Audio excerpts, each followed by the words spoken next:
predicting an average hurricane season this year. The forecast is for a total of 12 named storms. Of those 12, 5 becoming hurricanes, and of those 5, 2 major hurricanes, which is pretty much right along the lines of the average hurricane season that we've observed over the past 30 years. We're predicting an average hurricane season based on 2 primary factors. We won't have El Nino this year like we had last year. El Nino is warmer than normal waters in the central and eastern tropical Pacific. What that does is it tends to increase upper level winds and tear apart storms in the Atlantic. We think this year we're probably going to be more likely to actually have La Nina, which is cooler than normal water in the tropical Pacific, which means less shear, less winds tearing apart the storms in the Atlantic.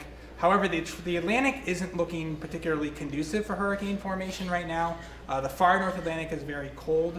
There's cooler water moving in towards the tropical Atlantic. We think maybe some higher pressures, drier mid-levels in the atmosphere, basically just conditions that are less conducive for hurricane formation. So at this point, we think that La Nina being on the plus side for the hurricanes and the Atlantic being on the negative side for hurricane development, those would tend to cancel each other out and we'll end up with an average hurricane season. But obviously, given that this is April, the hurricane season doesn't really get going until August, there's a lot of uncertainty with these particular forecasts. Sure, yeah. I mean, we've obviously seen several years like that in the past where you can have, for example, 1983 is basically the quietest hurricane season of the last 65 years for the Atlantic basin as a whole, but we only had 4 storms all year, so we only got to D in the alphabet. But one of those storms was Hurricane Alicia, which did a huge amount of damage in southeast Texas.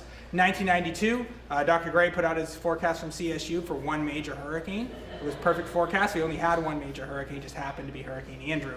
So that's another example of, even if you have a perfect basin-wide forecast, you can't say where those storms are going to go, and obviously people need to prepare the same every hurricane season, regardless of what any of the predictions are for.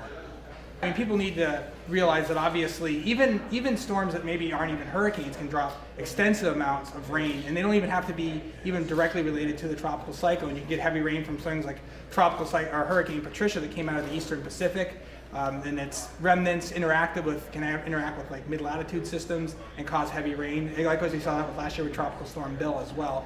Even once the system is well beyond, sometimes it'll basically make the atmosphere moist enough that you'll get storms even, say, the next day, 2 days later. So it doesn't necessarily even take a major hurricane or a hurricane making landfall to cause significant flooding.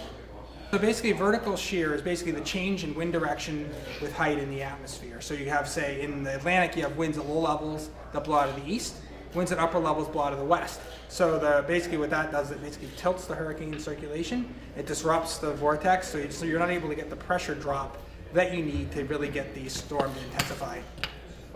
Yeah, so this is our first seasonal forecast that we put out, and our forecast, the peak of the hurricane season really doesn't ramp up till August.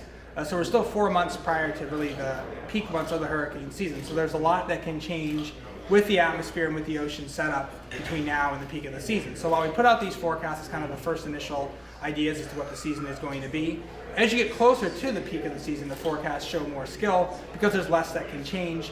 Corollary would be, if you're looking at the weather forecast for tomorrow, it's generally going to show more skill than the weather forecast for, say, a week from now. There's just less that can change between when you're predicting and when the events actually occur.